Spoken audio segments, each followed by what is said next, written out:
Live from the bunker will not be seen this week so that we may bring you the following special program.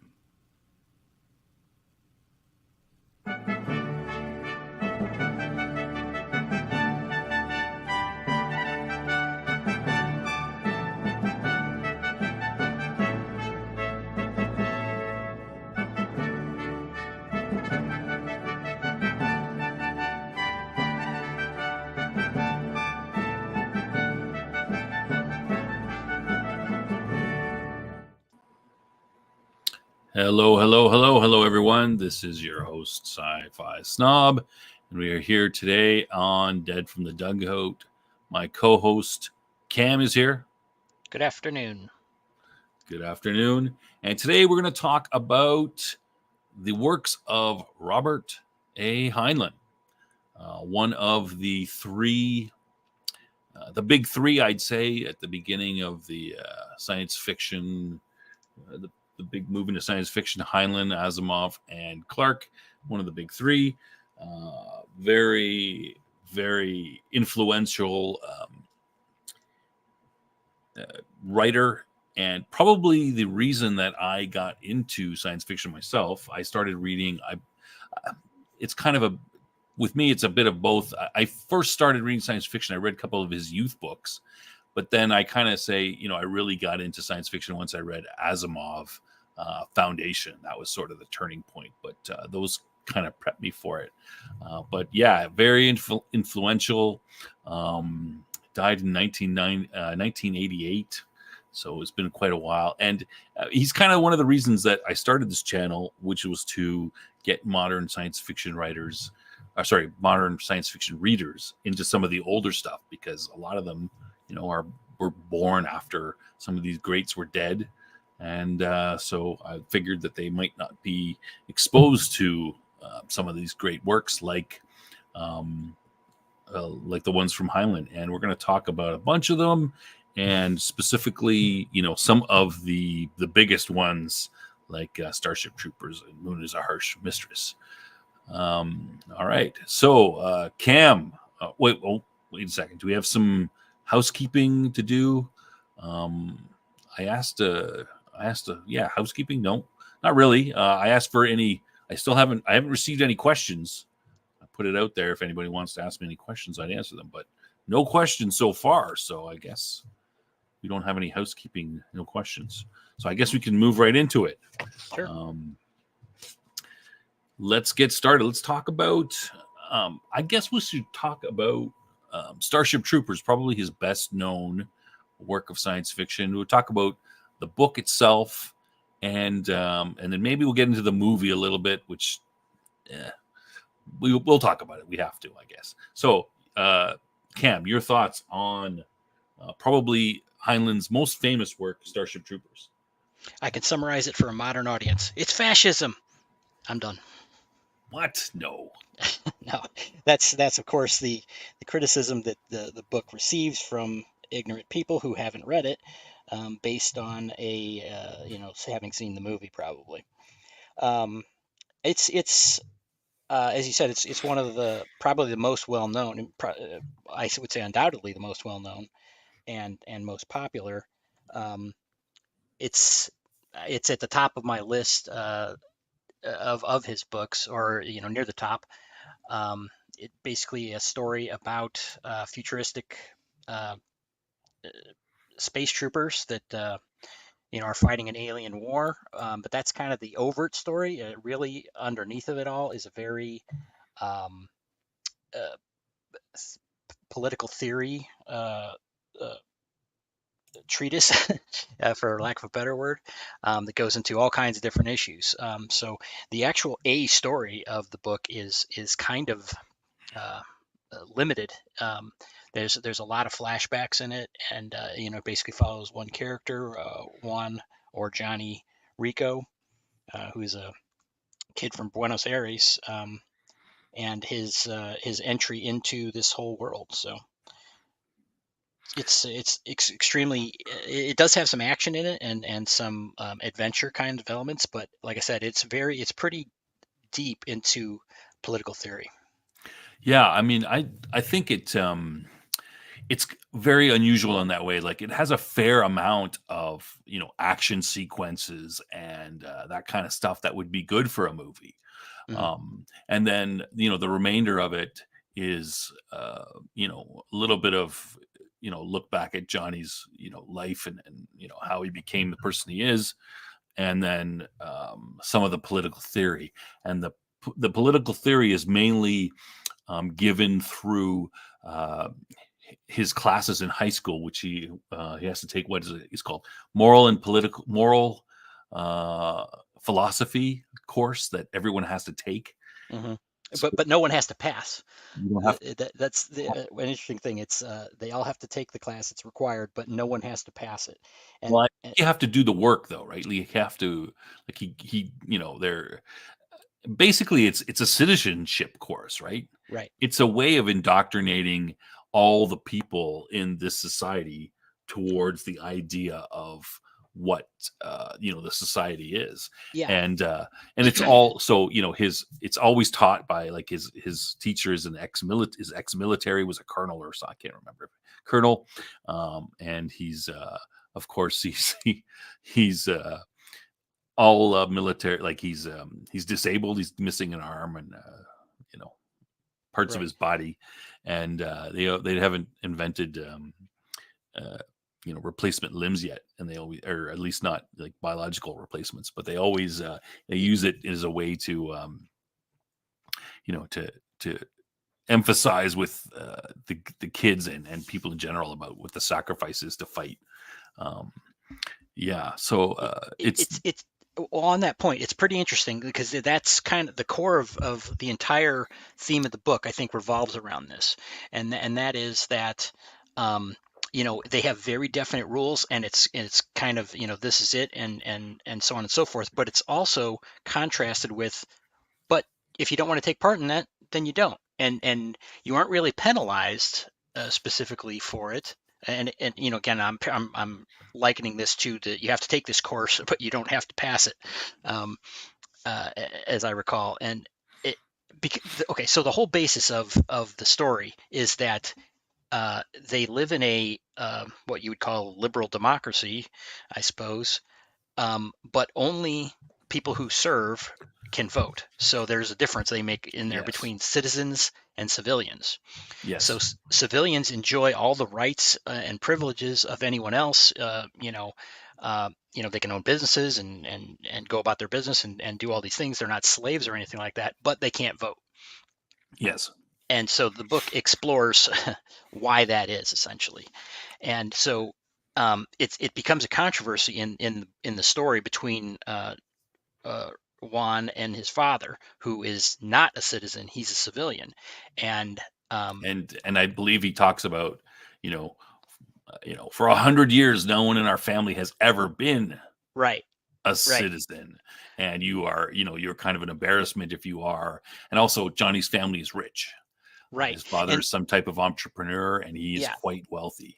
exactly. And so there's this kind of elitist class that that doesn't vote. So it's again, you would think it's different. It's like, well, the people that hold the political power aren't necessarily the social and economic elites, and I think that's why his father is set up that way.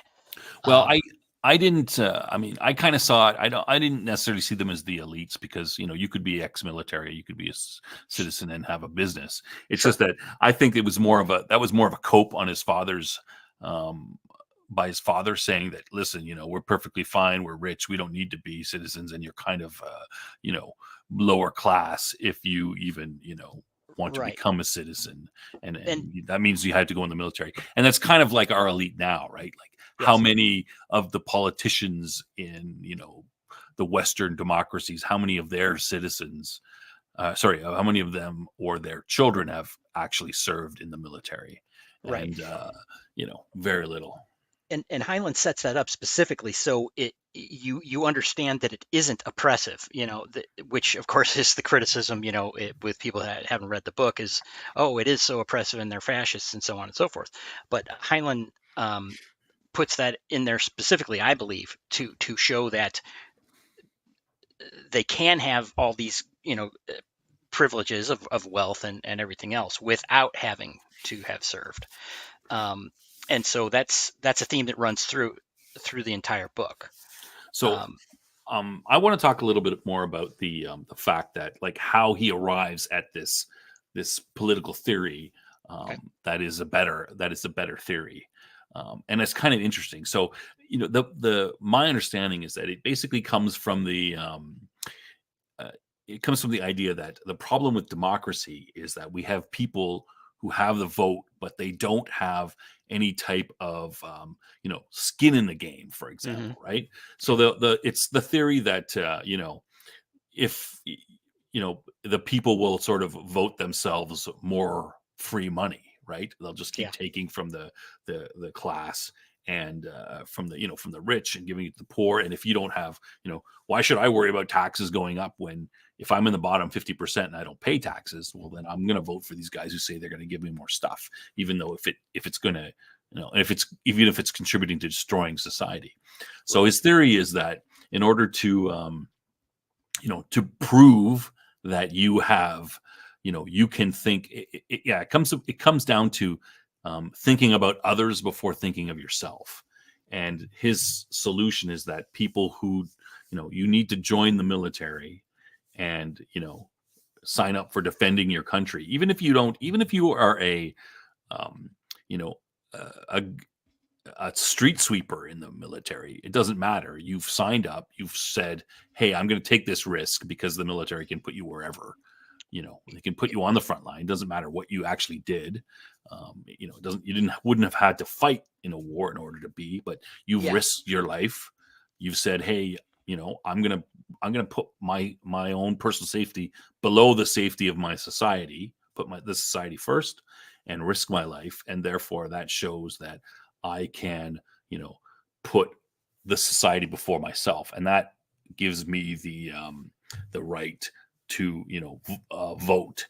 And presumably that's going to be that all the people who vote afterwards are not going to be people who are going to be like, oh, I'm just going to vote for whatever gives me the best thing. And if I don't pay any taxes, then I'm going to vote for more money for me, etc. Right. And not think about society. And they demonstrate this, it's that's the idea that's put forward. But then he goes through and really elaborates on why that is. And it's not just, oh, I'm altruistic, so, and I know how to work on a team, so it goes together. Throughout the book, they demonstrate why it is a necessity. The idea in the book, whether you believe this or not, is that these aren't just arbitrary rules that we make up. These are the rules because this is the way humanity works, and you get into that with the discussion about violence, which is kind of a thing. Yes. Where one of the girls in the class says, "Oh, violence doesn't." My father says violence doesn't solve anything. And Mr. Dubois, who is the teacher of the philosophy class, he's like, ridiculous. Or violence solves everything, basically. And then he goes and then he explains it, and so that's just one example. But it's like, and he talks about when how you train a puppy, that you basically that he's talking about children when he right, yes, and he's paralleling it to the puppy. And it's like, no, reality teaches you things, and that's really what it's about. Is our society is embracing reality, not some nonsensical political theory that isn't based in reality. And that's what it's, again, that's the underlying theme. Whether you buy into it or not is a different question, but that's what he's putting forward here.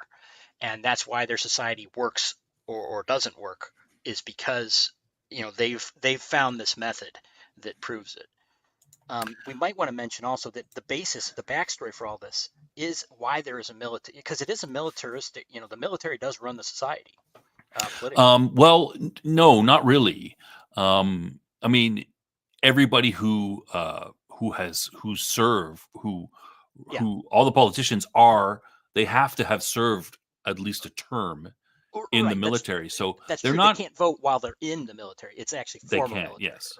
So they're not really, it's not really run by the military. I mean, it's very similar to how things, I mean, in the United States, it wasn't until 1980, 1976. I can't remember where the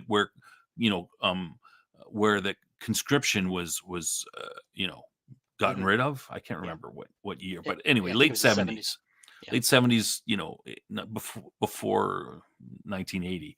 So in that sense, I mean, every male who served as a politician was ex-military too. So it's not really that strange a thing. And if you look at some, any country that has conscription, like Israel, for example, everybody who is, in politics has served in the military for some amount of time. So it's not really, I don't really see it as, I'd have to disagree. I don't see it as that way. And again, they can't vote in the military, of course. So yeah, you're right.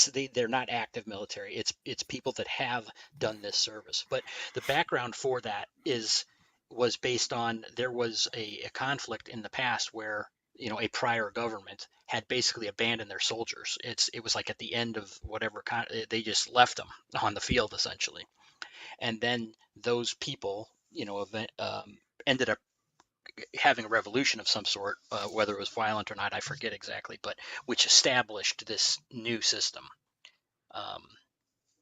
With the citizen versus civilian. There was some sort of political coup of some type, right? And it's not really talked about. Yeah.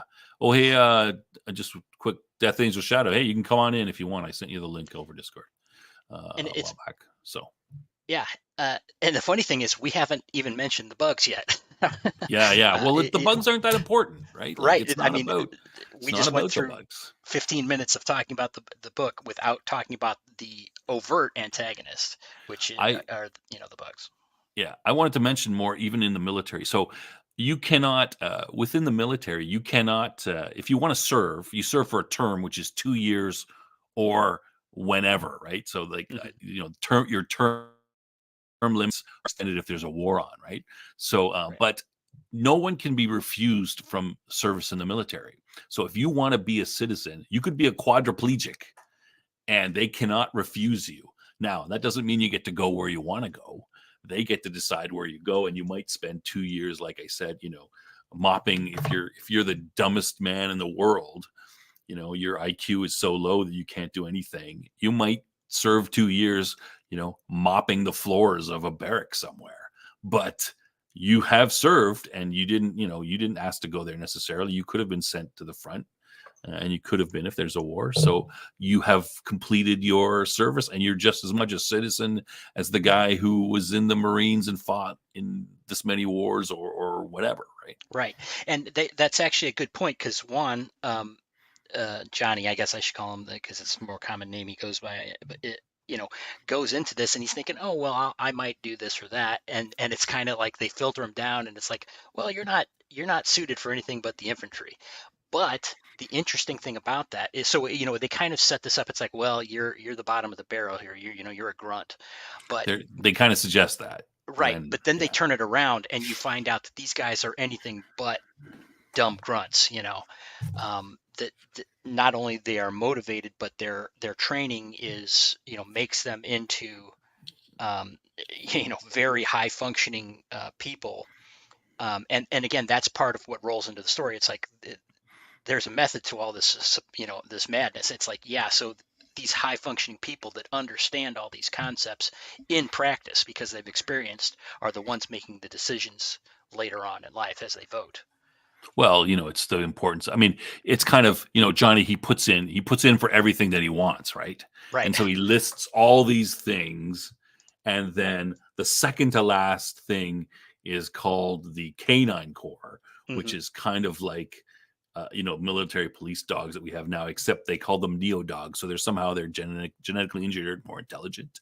Yes. And then like the guy looks at this, he lists all these things, and then he's like, okay, and then maybe the Canine Corps, and then I guess the mobile infantry at the end. And so the recruiter starts off talking to him and says, okay, so listen, did you have a dog growing up? Yeah. Did your dog sleep on your bed every night? Well, no, he wasn't allowed in the house and blah, blah, blah. Did you sneak him in the house? No, not really. He's like, and basically he's saying, he says that, well, if you didn't do those things, you didn't really love dogs that much, and you're probably not good for this Canine Corps, because they says that, if the dog handler, and they mentioned that if the dog handler dies, they just put the dog down because the dog can't deal with the death of its handler. And if the dog dies, they they can't shoot the guy. So, but they basically put him he's got to go in intense therapy, and they try to put him back together because he's so messed up because his dog died. They're like mind, kind of mind linked, or at least emotionally linked. Kind of like, there's some sort of telepathic, it's hinted at, some sort of telepathic thing. So then, and, Johnny's going through this and he's going, oh, well, he's like, oh, we're already on the bottom of Neo Dog, or, dog handler. What? I mean, I didn't get anything. And they're like, oh yeah. And he's okay. Well, and then he gets, okay, mobile infantry. And he's like, well, at least I was able to do that. I mean, I was at least able to qualify for that. Right. And they talk about, Carmen, and she shows up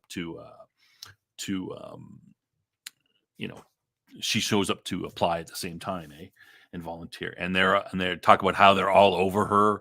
They treat her real nice. And they are like, are you good at math? And she says, yeah, I've got high marks in math. They're like, all right, come with me. And they make her she becomes a pilot. All the women are all pilots, They seem to be better at, I don't know, I guess they're smaller, they fit in the cockpit, and they're better at, that's what, this is what that Heinlein says, that they're better at doing these calculations or something.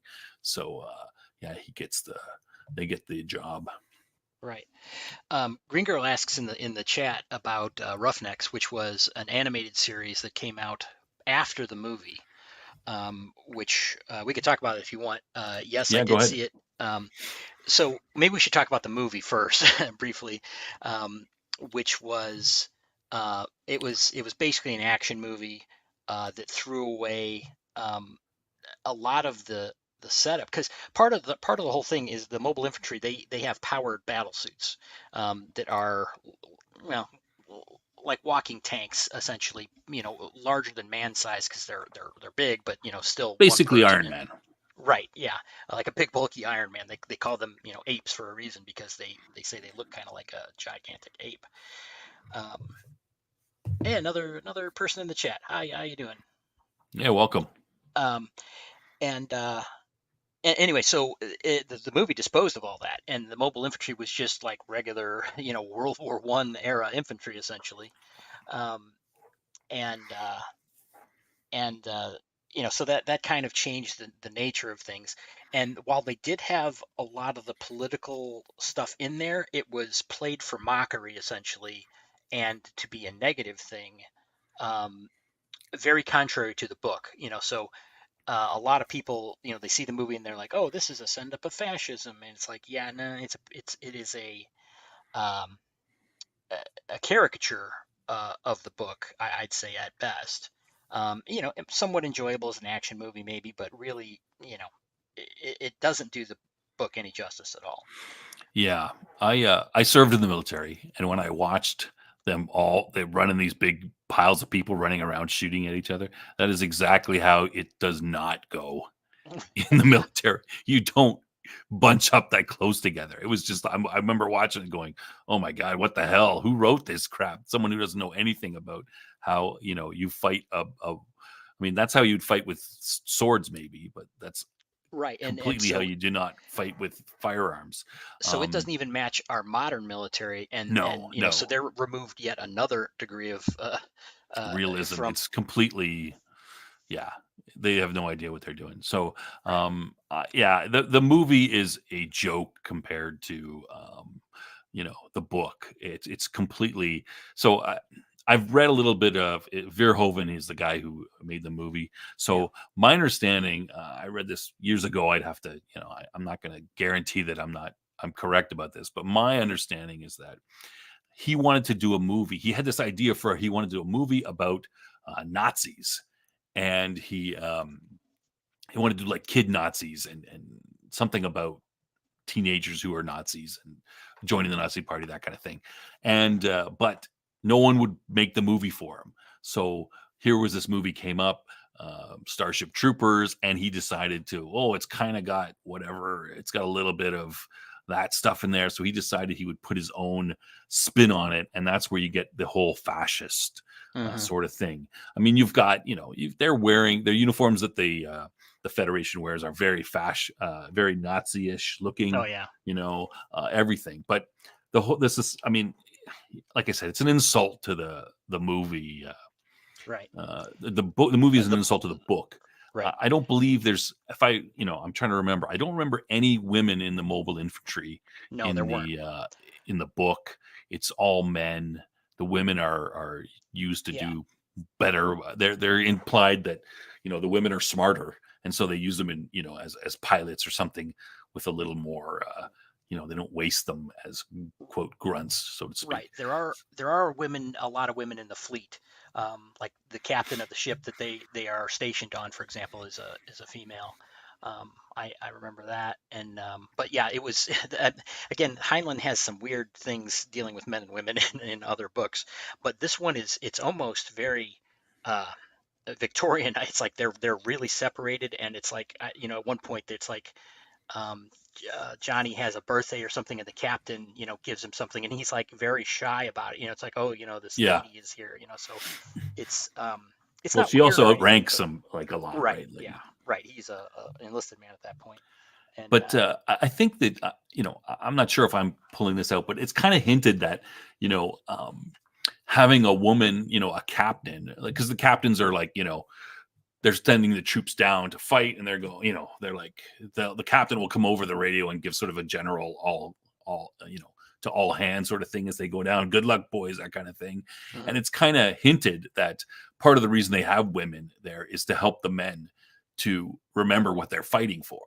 right? mm, They're fighting to protect their women, and having a woman say, "All right, off you go," it just gives them that little extra, okay, well, yeah. hey, we got to do this. So Uh, so then the question came up about Roughnecks, which it's called Roughneck Starship Trooper Chronicles, and it came out a few years after the movie. And it has a lot of the visuals in terms of the bugs, like they're copied from the movie essentially, but movie, the yeah. the characters I say it's kind of falls between the book and the movie because it's a kids show, so it doesn't get super deep into the political stuff. There is a little bit of that touched on, but it's really more of an adventure kind of thing. But it's also a war story, which is really kind of a heavy subject for a morning kids show, which is where it was put out in syndication. But they do get back to them being armored, at least partially. So they have things like the jump jets at times, and they do have some bigger armored suits that they have in there. So it gets a little closer to the mobile infantry from that, and and so they have these various campaigns that they go on, and it's narrated by an embedded reporter essentially, who's kind of doing it. But Johnny Rico is the main character still, that it follows, but he's not the narrator. He's it's narrated by a third party, and it it was a really I really enjoyed it. It was a very good show. It came out I think in the late '90s, and but boy, the animation style, it was early 3D animation, and it looks really it's really tough to watch these days because it's so rudimentary. But the Yeah. show is pretty So good. I would like. I can't say that I've seen the show, but I do remember a 90s animated show about it, and I remember coming across it like randomly and looking at it, and I didn't get into it because the animation was so bad. Like it was Hmm. poorly drawn. It was just very low fidelity and everything. So I'm not sure if it's the same one. I can't remember what it was called, but It it was. probably is. I can't remember. It's probably is because I can't imagine there's more than one animated Starship Troopers show that came out after the movie. So yeah, so I do remember myself just sort of catching like part of an episode and going, "What the hell is this? This seems kind of lame, and the animation's really bad, so I'm not going to bother." But I assume that's the same one.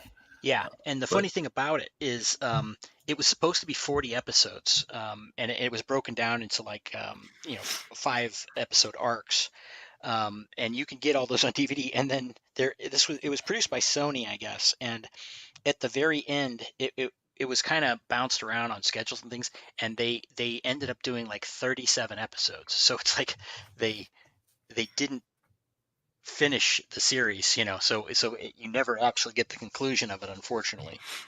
But I still yeah, say it's worth a watch if you're a fan of the book. it's worth watching. I think I might have to go back and try to find it and see if I can watch it. Jamie's comment, Armor by John Steckley. Yes, another one of my favorite books, and it's awesome, or it's often mentioned with Starship Troopers. I have a review of it on this channel here, if you want to look that up. And I've had some discussion about it, and there's been a bit of a revival about discussion about the Armor, and I keep saying they should make it into a Armor should be made into a movie, and they should keep the same story as the book. They should do it very similarly to the book, which would be kind of a little bit hard, but I don't want to give away the ending of the book. But yeah, I'll just mention that. Okay, so do we finish on the movie? Why we hate the movie? Sure. Are we good on that? It's I don't, as a war movie, it's okay. I mean, except the tactics are horrible. But as an action movie, it's fine. But it's nothing like the book, and the political aspects are ripped out. And like I say, the director Verhoeven does not understand anything about the politics of the Federation, and trying to suggest that it's fascist is completely wrong. In fact, I would say that I would call the society in Heinlein in Starship Troopers, I'd say that it was probably best described as responsible democracy. So democracy with everyone who's allowed to vote as being putting the society ahead of themselves, as the opposite of now, where you can just be as selfish as you want. And over time you can see that where our democracy is going to go to if people keep voting themselves more free stuff. Eventually everybody's going to quit working, and it'll eventually collapse. Like you could see that happening if Sure. it carries on the same way. But anyway, yeah. Yeah, it's All right. I was just gonna say it's a horrible adaptation, and that's it. If you're gonna adapt something and you're not having any plans to be faithful to it, then it's dead in the water as far as I'm concerned. Yeah. Okay. Is there anything else you want to say about Starship Troopers? I think No, we've given. I think we can move on. We give the audience a good aspect of what it is. All right, let's move on to my. We're already 33 minutes in, and we're only on to the second book. But Heinlein's got a lot. There's a lot you can talk about. So let's move on to what's my favorite book. The Moon is a Harsh Mistress. What about your thoughts about? You want to give a quick synopsis of that and your thoughts, Cam? Sure. It's actually I mentioned before we started the show that I speed read it yesterday to get ready for the show. I hadn't read it for a while. The basics of it is that it again follows the main protagonist, Manny or Manuel, who is a resident of the moon, or Luna as they call it, which started out as a prison colony kind of thing, a little bit like Australia. And then in the modern day, when the story takes place, is controlled by the Lunar Authority, which is basically a puppet semi-government of Earth, which is a federated global government at that Basically, point. the UN. UN Right, kind of yeah. takes over. Right. So there are nations, but it's kind of like overarched by the something like the UN, and so the main character is a computer technician who has developed a special bond with the computer that kind of like the HAL 9000 of the moon, and so it was this supercomputer that was sent up there to run basically the gravity catapult that they have. So basically, the moon is a prison colony which has been turned into a farm where they grow various kinds of grain, rice and wheat, I think it is, that they ship back to Earth. And so they're like, again, the Lunar Authority is kind of, they call the guy who runs it the warden, again with this prison mentality. But there are women there and families, and there are generations that have been there since it stopped being a prison officially. But they do kind of send their undesirables there and such. Anyway, so the computer gains self-awareness. So this book becomes very relevant to today suddenly with all the AI stuff going on. And it's kind of funny when you read it. It's like, well, yeah, that's what we're dealing with right now. And I mean, a lot of these things are pretty prescient. The book was written in 1966, I think, and so some of the stuff is off. It's like, oh, the it didn't really anticipate how the growth in computer power works to the degree it did, Yes. but it was the right trajectory. So he gets a lot of these things right, and so the computer, who's named Mike, um, becomes self-aware, but nobody really knows that except for Manuel. And so he's kind of has this relationship with the computer who he describes as like a baby, not in a bad way, but it just doesn't have the human. It's like a baby emotionally or developmentally, even though its intellectual capabilities are extremely high. So it loves jokes, for example, and so, but it doesn't really understand humor. So that, and I didn't remember this, but in reading it, it's like much of the story is kind of rooted on the fact that the computer was interested in jokes because, and you could Yes. pop in here if you want, but basically a revolution starts happening for making the Luna independent from Earth, and so there's this whole group of political agitators, and Manny kind of gets pulled into this uh, kind of against his will, or just by chance, No, and because of a so. woman. Well, that's true. Yeah, Wyoming is the female protagonist that is an agitator of some sort, and then there's a character, the professor, um, who is the other. He's kind of the intellectual leader of this whole movement, Yeah. um, and so they basically they decide to it's those three, Wyoming, the professor, and Manny, start this official revolution because again they had these dumb ideas of, well, we're just going to go in there and fight the authority and take over, and it's like, nah. So they developed this entire revolutionary system using the computer because he thought it would be funny, um, Yeah. or it would amuse him. So that's kind of the setup, and maybe I'll let you talk from there. But Yeah. So the book, I mean, the book takes place in, like, I think it's um 2075, I think is what it said. 2075, around there, because they talk about 2076 when the revolution. There's a little bit of parallel to the American Revolution, Right. but yeah, you've basically summarized the book. I see it as sort of a two. It's kind of it's the story of a revolution, right? And Hmm. it could be taken off of what the American Revolution sort of might be like prior to and then right after.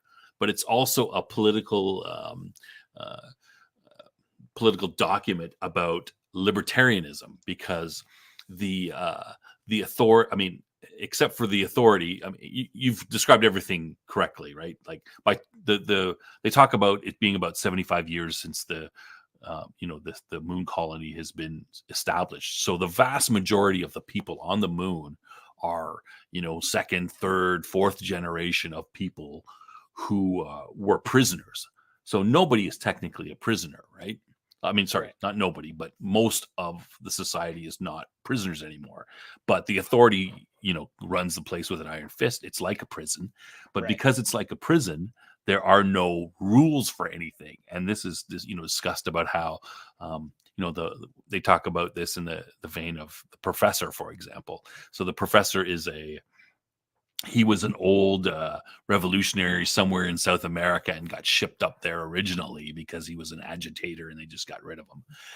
But because he's smart, they don't really have schools or anything like this. So they talk about how if you want to learn something, like, well, there's this discussion. Well, how do kids go to school? You want to learn something? Oh, you go to somebody who will teach you something for money. So the professor will say, oh, you want to learn, what do you want to learn? You want to learn algebra? Okay. I mean, how long does it take? Maybe about this, this many weeks, twice a week for an hour, each time, blah, blah, blah. Pay me this much money and I'll teach you. And then, okay. So it's very, very free market, very, very libertarian. There's no, authority can come in and sort of do what they want within reason, and they can, but other than that, nobody cares. Right. I And think it would go beyond libertarian. It would be more like the anarcho-capitalist ideas of today. Yeah. Oh, yeah. Okay. I would agree with that for sure. Yeah. It's very much, yeah. And there's there's discussion about another very prominent social aspect of the book is women. So there, as you would understand, there would be, at the beginning when you were have a prison colony, what percentage of the prisoners going up are going to be men, and what percentage are going to be women? Right. They talk about it being 20 to 1 at the beginning of the thing. So women are revered up there. A woman can do just about anything she wants, and nobody will say boo to them, because all the men are competing for women. And they talk about how at the beginning was very violent, and there'd be some various a lot of people killed over various things, including women. Now things have settled down, so that's a very interesting aspect It, of the and society, where women can do basically anything they want. right, and And it also leads into their social system, which they have these like clans or line marriages, they call them. It's so this whole system of basically polygamy yeah, that yeah. exists, and that So comes there's from, again, the lack of women. so he talks about an entire, like, he basically, there's every type of polygamous system within the society, because there's no rules about marriage, right? So one woman being married to 2 or 3 or more guys, perfectly fine. But his marriage, he is a line marriage, which is uh you know has been going on since the beginning, and it's usually about a somewhat equal number of men and women, and they're kind of separated in age. And as people die, you move up the ladder, and eventually you become the matriarch and the patriarch of the family. So there might be, for example, 5 men and 5 women in this line marriage, and they're all technically married to each other. And this guy might be your co-husband, for example. But and they kind of sleep in, I guess, I don't know, I think the women figure out how to do it, but somehow they decide who's going to sleep with who at what time. But everyone has sexual knowledge of each other, and they seem to have it so that the ages are separated. So you might be separated, not always, but you might be separated 5 or 10 years. So you'll kind of move up, and everybody contributes to this family. And the marriage never, I mean, this is a good thing, you can't get, the marriage never dies, so the government can't tax you uh, for all your money when you die, because then the marriage never dies. There's always somebody who inherits it all, because there's, like I said, about 10 people in the marriage, I think, for him. So it's kind of an interesting theory. But he's very he's very he talks about stuff like that, all kinds of different various, I mean, it's mainly focused on that line marriage, because that's what the main character has. But yeah, it's some interesting ideas and theories in that. I would, to me, the book is very much, even though there's all this political aspect of it, I haven't read it as recently as you. I read it, a couple months ago. I read it again, and I just enjoy reading it every year or two. I read it, because it's a really good story. Like, Hmm. it's got how they trick the government, how they get in there, how they build up their revolution until it eventually blows over, and they actually, um, get rid of authority. But that's only the first step, because then you've got the UN. So it's analogous to, like, the United States of America and Cuba revolting. Cuba in the 50s being kind of a satellite, somewhat, of America and American government, sort of, and then revolting, and then the Americans saying, hey, we like this stuff, we don't want you to, uh, we like the way things are going, we're going to come and put a stop to this. And that's their bigger problem, is how they're dealing with this giant superpower, the UN. How is it going to, it's going to come back and try to take back its land, because right now the moon is simply just, it's a, like you said, it's a farm world. Basically, it's sending all its grain down to feed the untold billions in earth who are starving. And they talk a lot about that, about how Yeah, how it, packed the earth is. right. And there's about I didn't remember this specifically, but there's about 3 million loonies, the lunar uh people, and yes. and there's 11 billion people, I think, in the story on Earth, and part of the whole reason why this is the revolution is pushed, and the whole book is actually an interesting look at like revolution from behind the scenes and Mm. how a lot of things work. But one of the reasons is that the professor has figured out that they're basically signing their own death warrant because it's about material resources, and they're shipping this grain which is using up water and other fertilizer and things like that, and it's like we only have about 6 years before we hit the critical mass where we can't do this anymore. Where And then our society is going to collapse and right and we're going and to starve. exactly. And the other thing behind that is they can't go back to Earth because the people that were born there certainly, but even people that have lived there for any period of time, they get accustomed to the low gravity, Yeah. and the full gravity of Earth is like a death sentence to them essentially, or very harsh. At one Yeah. point, two of the characters go to Earth and they could barely stand, and I mean it's taxing their heart. They can't walk more than a few paces. So basically, the authority, Earth, they know that they have these people trapped there. So they're essentially, it's like, well, you're free to come back anytime, but Yeah, it's a it's prison. really it's a death sentence It if you really is do. a prison. Right. And Yeah, so which is they why more essentially people don't go. right. And so these people really are enslaved when it comes down to it. Yeah, And in and that that's sense. what they figure out. So they're really fighting for their survival in this. It's not just a political revolution. Yeah, And and go ahead. it's interesting because yeah, the shipping thing wouldn't normally be a problem because if I ship all this farm, if I'm depleting the water and the nutrients of my farmland, I could have you ship back to me, uh, you know, fertilizer or water or whatever. But the problem is that it's so much easier to ship from the moon to Earth than it is from Right, because it's for it's the food, right? gravity. They talk The about that a lot. cost, the gravity. Yeah, Right. It's they could you basically basically just go drop from the downhill. moon. Yeah, from the moon, you're just basically falling into the earth. But the other way, it's super more expensive. So yeah, that it can't work that way. Where something analogous in our society would be between a take the 17th century or something like that, 18th century, shipping back and forth to these very shipping from Paris to I don't know to some breadbasket in Africa or something like that. But the cost would be very similar on Earth. You wouldn't Right. have this huge difference in cost. So yeah, it's a pretty big aspect of it. But I would say that for me, taking the politics and all that stuff out of it's just a good tale about how a bunch of uh, spunky rebels can defeat the evil empire. Right? It's basically Star Wars before Star Wars. Yeah.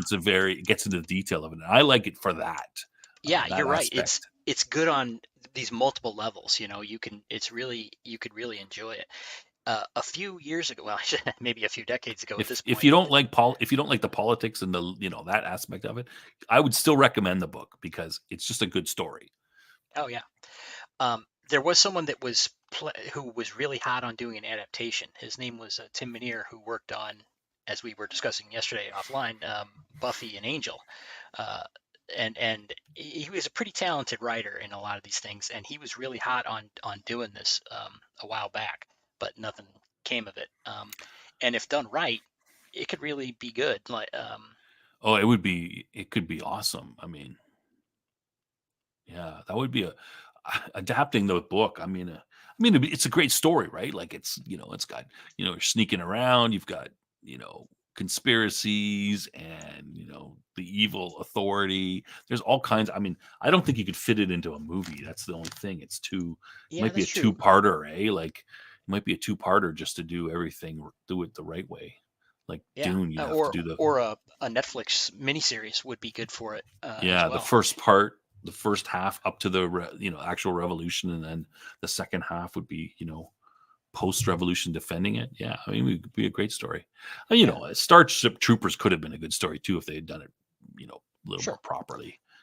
But Um, the anyway, other aspect, the action and everything in there, and the stuff about the computer again is very timely for today. Because he is a core element of the whole revolution, and the way that they do all those things, and it does uh, transfer to today very well, in my opinion. Even though again it was 50 some years ago. Well, when I think about, revolutions, and conspiracies in that way. I mean, this revolution could not have survived without Mike, Right. because the one thing that they never have to worry about in this revolution is secure communications. And they pretty much have, they don't have to worry about being betrayed, because not 100%, but their communications are always 100% secure, and they know everything about the enemy's communications, pretty much, mostly. There are a little bit, there are Yeah. some ways And they keep it secret. They they keep keep Mike it a secret secret. Yeah, the whole time. Nobody knows about him except for the three core conspirators. yeah. So And it's somewhat unrealistic in a, in a rebellion kind of sense, because having perfect communications and almost perfect, intelligence about the enemy communication is pretty much impossible, normally. But it makes for a good story, though, still. right, but they were so disadvantaged in everything else. So it was interesting. It's like, yeah, we have no chance of this working, but we have our ace in the hole, and it ends up paying off. And throughout the book, they keep on talking. What's our odds, Mike, of winning? It's like they start out at like 7-1 or something, and then at other times it goes down to like 100-1, and so it's kind of this running thing throughout the Yeah, whole thing. But part of it is, interestingly enough, again, the computer, they form a fake person that the computer is representing. Uh, Adam Celine is the name, and it's an AI person, basically, uh, yeah, that they create. And well, so again, very much like today, where they're doing these AI things that you're like, oh my God, this is mind blowing. So it works really well from that standpoint. so yeah. All right, so just on that, I'm going to talk a little bit we're getting low on time here. We've only gone through 2 books, but I'm going to talk generally about Heinlein's work. He's got part of what all of his books follow a timeline. So all of these things fit into each other. And I don't know if we want to give this away. I guess it's not really that a big a deal, but at the end of A Moon is a Harsh Mistress, we have, there's a some bombing of the moon by the UN, etc. But Mike goes silent and he never speaks again. Right. And I don't know do you know what the reason for that is? No, I don't. I never read the other things that relate back to that. Oh, well, then maybe I shouldn't tell you. Well, it's okay. Go ahead. So there is so all of Heinlein's books fit into this continuum, and some of them uh, fit together. I'm not necessarily all of them, but do you know about this? This was the next thing I was going to talk about: Lazarus Along and Methuselah's children. Yeah, I'm somewhat familiar with it, but I'm not deeply. So in this story, there's these this group called the Howard families, and what they do is they're basically trying to become immortal. So they take the guy who set it up, Howard. He encourages. It starts in, I don't know, the 1800s or before that. He encourages people who are long lived to marry other people who are long lived, and therefore he's trying to develop some sort of immortality. And that whole idea centers around this guy, his Lazarus Long, which is the name he takes. So he basically basically becomes immortal because he lives long enough to these groups are going on. So this story starts where he's like, his parents come to him and say, hey, it's 1930 or whatever. You are 18, you can marry whoever you want, but here's a list of women, and if you marry any of these women, this foundation, the Howard Family's Foundation, will give you a ton of money, right? And the women on the list are all who are from families who are supposed to be long lived. So this sort of develops within Heinlein's universe. This develops a small group of people who are basically immortal in the sense, I mean, long lived. They can die just normally, but they don't age like the way the rest of the humans age. And Methuselah's Children is kind of the story about that. Also, Time Enough for Love is a bunch of short stories which sort of look at his life and talk about stuff. So Methuselah's Children is the main thing. It's the Howard families, they are found out to be immortal and or at least long lived, and everyone else is upset about it.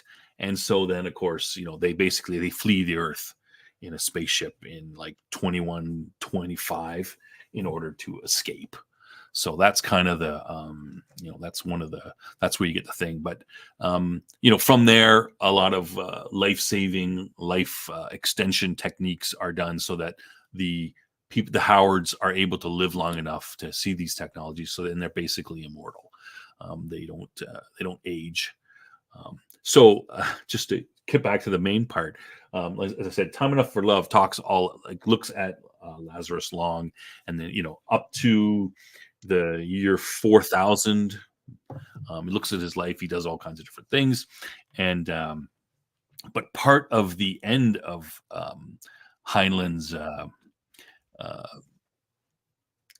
his storyline in the 4000s is time travel. So somehow there are a bunch of different groups that are going back in time and messing with time, and Lazarus Long forms his own little group, and they go back in time, and they're also messing with time. He goes back in time to when he's like 5 years old, and dates his mother, like dates her. He has carnal relations with her. Yeah. And he fights in World War I, even though he's technically 5 years old, but of course, he's 1,000 years old. But yeah, his family is also very, the Howards are they're kind of just like Robert Heinlein. They're very easy about cheating and sex and that sort of stuff. And, in 1916, you don't want to, 1916, you don't want to, be a cheater because everyone will treat, the rest of society will treat you badly. But the Howards don't care as much because they know that, this is my first marriage or whatever, and it might last 50 years. But if I'm going to live forever, there's no way I'm going to be able to, stand 1,000 years with the same person. So at some point we're going to get divorced. So they're kind of a bit more laissez-faire about it. But so the reason that, so a lot of the later stories, I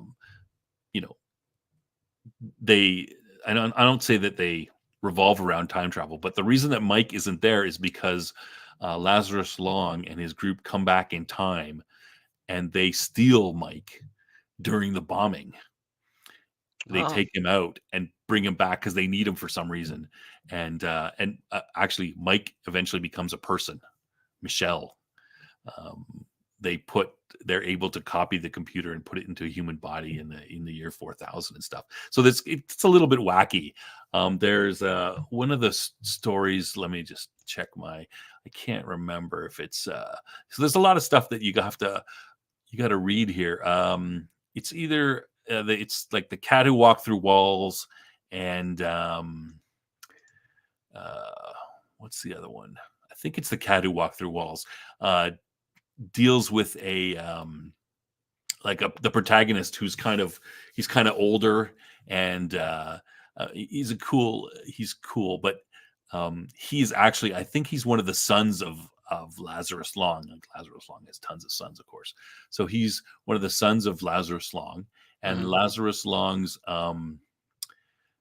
his mother, like he's having an affair with his mother. His mother also becomes part of this group. They bring her into the future or whatever. And, she comes back to talk to him, to deal with him. She has an affair with him, and he doesn't know that, she's, a time traveler, but they're wanting to get something out in that story. And I think it's The Cat Who Walked Through Walls, or it's either The Cat Who Walked Through Walls or the one about summer. Where the hell is, I'm looking at my list here. The Door into Summer. It's one of those ones. I think it's The Cat Who Walked Through Walls, but so there's all kinds of, it gets a little bit wackier at the end. Things kind of, mesh together, but it's quite interesting. I would still all recommend those books. I recommend Time Enough for Love. There's some interesting, it's all mainly short stories, but they all sort of fit together. There's some interesting, like The Laziest Man in the World is a great story. So yeah. So I know we're getting not off topic, but I'm just sort of riffing on some of the books that I think are good. Sure. When Lester is his own dad. Yeah, I mean just imagine if you were, Lazarus Long's his he's born 1916 and supposedly 4272. So just imagine he lived that entire time. He's been does often, he goes off and does stuff. Time Enough for Love sort of focuses around him becoming colonizing this another planet, right? So he comes in there, becomes a homesteader, and everything is very much, even though they have spaceships, everything is done in like the 1800s with like donkeys pulling carts, and he's setting up he falls in love with this girl, and he sets up they set up a homestead, and he basically becomes a grandfather and fathers a whole dynasty there. But of course his wife she's not long lived. But of course, all the children from them, have some of that gene in them. But the story talks about when she's old and she's 80, and how he's dyeing his hair gray to make himself look like her, that kind of stuff. But like there's some great stories in there.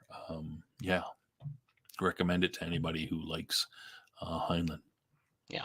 Do you want to touch on some of the earlier stuff, the youth books? Just, I know we're running out of time here, but just to kind of, for anybody not familiar, that there are easily accessible books written by Heinlein as well.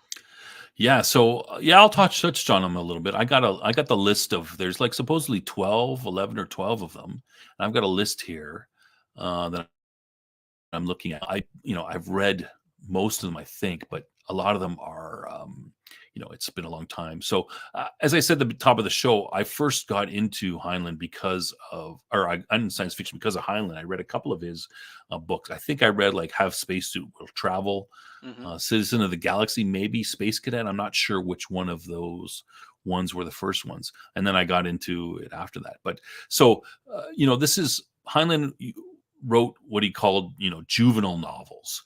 And, I guess he took the sex out of it basically, because there's a fair amount of sex and stuff in his later stuff. Maybe it was Rocket Ship Galileo that I read first. But anyway, so he's got before, YA, young adult novels became a thing in, after the Hunger Games. Before that, lots of people wrote for kids, but you were kind of looked down at a little bit. So he started out writing for kids, and I've got like Farmer in the Sky. That's a very well-known one. The Star Beast, Rocket Ship Galileo, well-known. The Rolling Stones, Have Spacesuit Will Travel, a little more well-known. Starman Jones, Citizen of the Galaxy, Red Planet, Between Planets, Space Cadet. And my favorite one, personal, is Tunnel in the Sky. And I have 2 copies of that here, but I don't even really consider Tunnel in the Sky I'm not sure why it's considered to be a youth novel. It's quite good, and I would recommend it to anybody. The story is it's set up that Earth has we're colonizing planets. We're able to make a gate. They make a gate between here and some other planet, so there's no real space travel. And they basically were colonizing these planets we open this gate. It's real expensive. Various homesteaders go through with horses and cattle and people and wagons and that kind of stuff. And they off on a new world, and there they go. And the story revolves around a teenager he's probably, at the end of high school, and he takes a class that leads towards this. And part of the end of their class is that they have to spend 2 weeks on one of these planets. These, if you're going to, get a job and lead these expeditions, you got to know what it's like. So the thing is that, you could die going on it. So you can, at the end of the course, if you say, "Hey, I don't want to go," you can fail and not have to go on it. But otherwise, you're allowed to take certain, a certain weight class of things, and they get you put on this planet, and you got to survive on the planet by yourself. It, And that then, real quick, the book has a few shades of Starship Troopers in it with the class and all that stuff. yeah, and then you got to survive for 2 weeks, and then they're going to open a gate, and then you come back, and if you survive, you passed, right? So on this story in Tunnel in the Sky, for some reason the gate doesn't show up.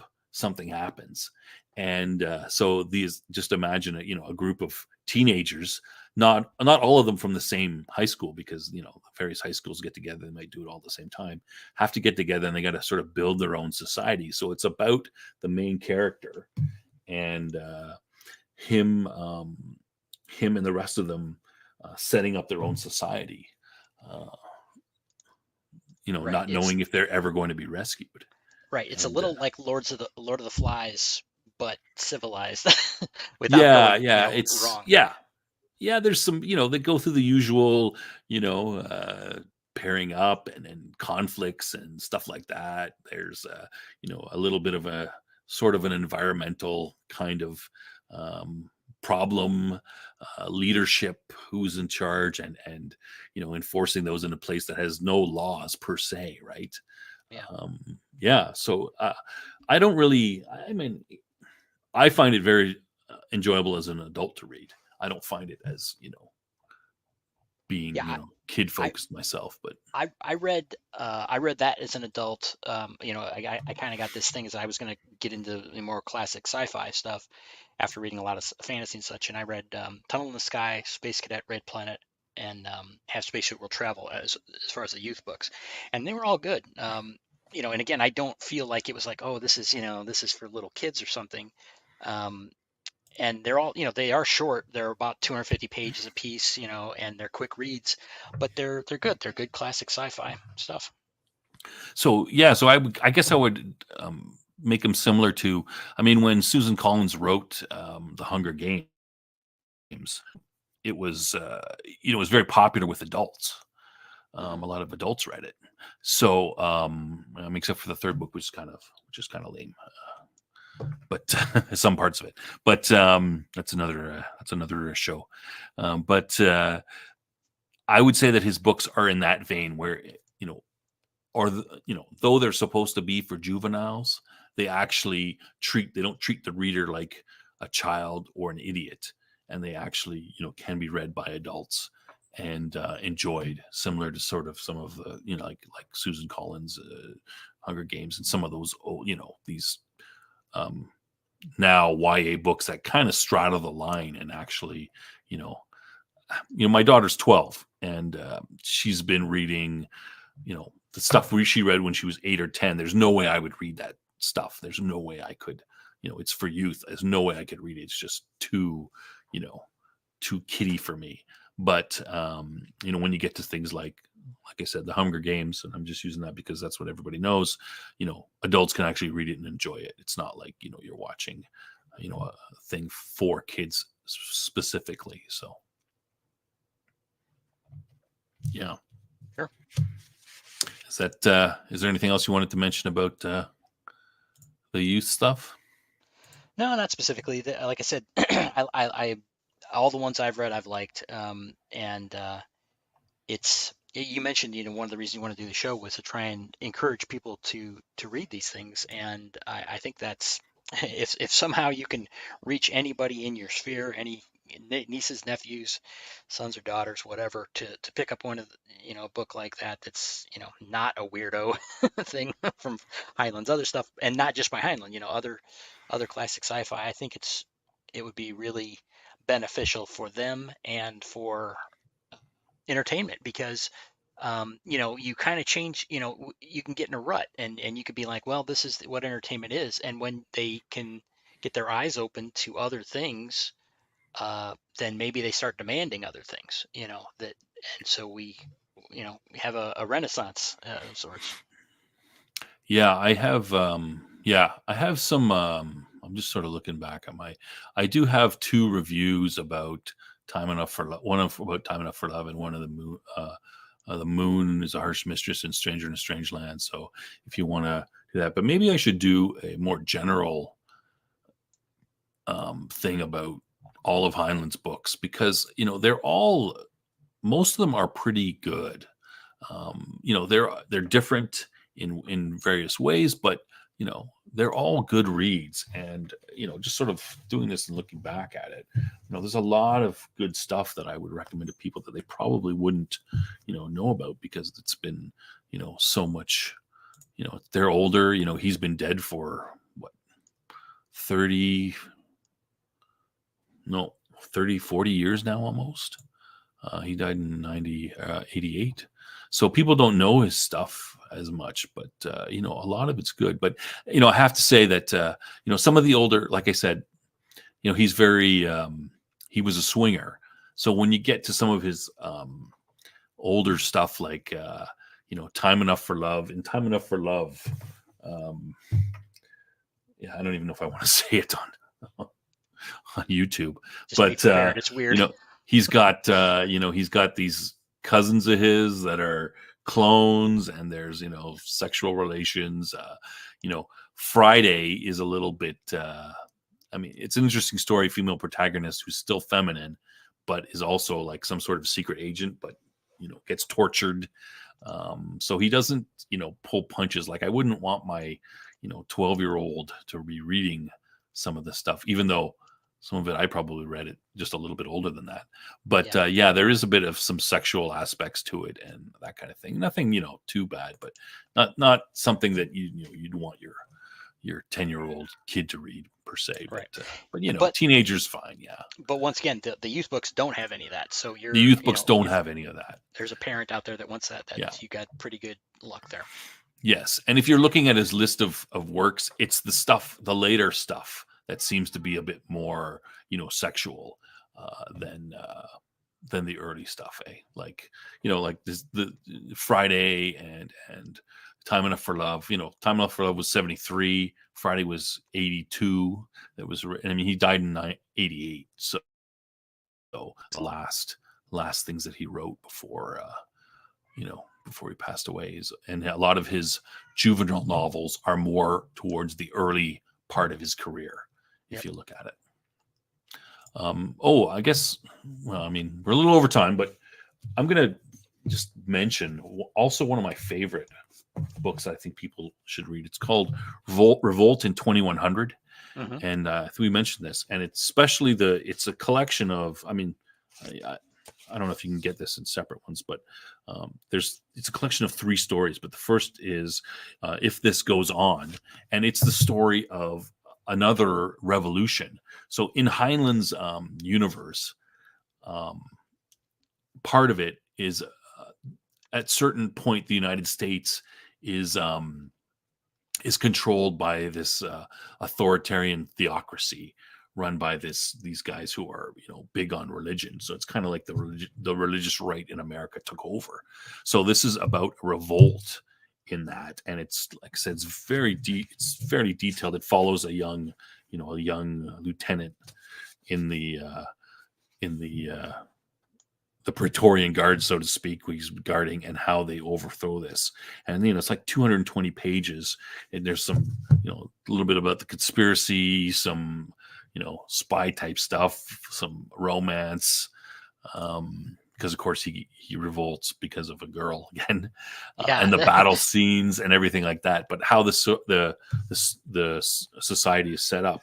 There's also part about the next story is called Coventry, which is something that it's a kind of political. It's basically they develop after the revolution, they develop a system whereby they can it's not wipe your brain, but if you're violent and basically if attacking other people is, you can do whatever you want, so to speak, but when you assault other people, that's bad. So you can either, they don't put you in jail. They'll basically, mess with your brain and take that desire to be violent against people out of you.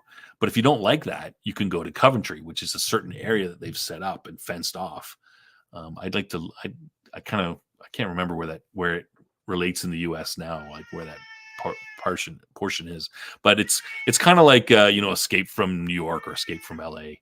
This area is fenced off, and if you're not going to follow the rules of society, in you go, and you can do whatever you want in that society. So the story's about a guy who's like, I'm not like, that guy deserved to be punched in the face. I'm not going to fall. I don't want you messing with my brain. I'll go to this, go to Coventry. And so they send him off there. And it's stories about that. Okay. So, so it's a pretty, it's kind of a short stories, but they're also very good. You'll get them in a Revolt in 2100 is the title of the book. Good, some good stories. There's a third story too, but those are the two ones that I like the best. So yeah, that's another good one that people can read. They're a little bit shorter. Coventry is only, let me check here, it's only 75 pages, so it's a little shorter, but good yarns. And as I said, Heinlein's entire it falls into in a lot of his later books, he's got the Heinlein timeline, and it shows when certain things take place. The various books when they take place, and that kind of thing. So cool. It's pretty good. Well, maybe you could do a follow-up show kind of going through that stuff at some point. Yeah, like I said, Heinlein's the most on my channel that I've talked about, but I've talked about Time Enough for Love, The Moon, As a Harsh Mistress, Starship Troopers, mainly those, but I should maybe dedicate some time to talking about some of his other lesser known stuff, which is also pretty good too. Yeah. More work to do. Cool. All right. Is there anything else? I think that's we spent a lot on the first two topics, but can't really cover this in an hour. It takes a little bit more time to do this kind of, but that's fine. That's good. Hopefully we talked about enough and people got some value out of it. Right on. Thanks for the couple of viewers we had in here, our loyal loyal listeners. Our loyal listeners, yeah. Oh, wait. Joke of the day. We got to end off with a joke of the day. Science related. Okay, Cam, here's a joke for you here. Ready. What do you call a nap in computer science class? I don't know. What do you call a nap in computer science class? A siesta. That's not really good. Yeah, it's not the best I've heard. Good. There you go. This would be like a joke that Mike would tell from Moon's First Mistress. Yeah, there you go. Perfect. Yeah. It would be. Yeah. His start off jokes would be that bad. All right. Okay, so tomorrow, let's be sure to hit like and subscribe, as Death Angel Shadow says.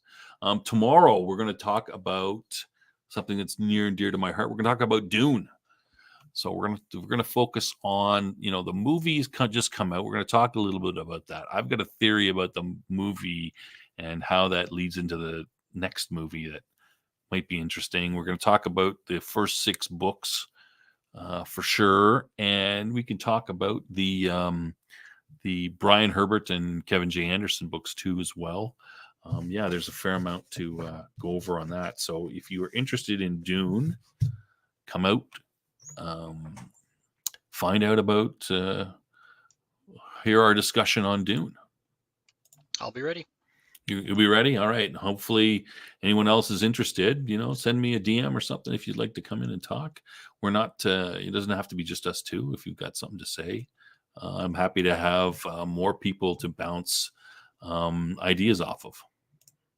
Great. All right. Thanks again. Thanks for watching, and we'll see you tomorrow.